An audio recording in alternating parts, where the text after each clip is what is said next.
नमस्कार मैत्रिणींनो, हा बघा हा रेडीमेड आरीवर्कचा ब्लाऊज आहे। तर याला बघा एका बाजूने पूर्ण आरीवर्क दिलेला आहे।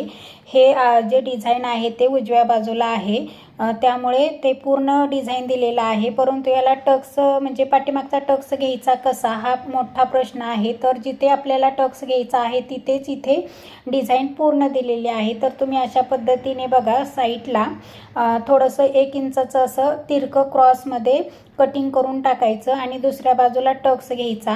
ते जे आपण 1 इंचाचं कट करून टाकलेलं आहे तर कटिंग केलेला आहे तर तो आपला टक्सच तयार झालेला आहे। तर अशा पद्धतीचा जर ब्लाऊज आला तुमच्याकडे तर तुम्ही अशा पद्धतीने त्याला ॲडजस्ट करायचा आहे।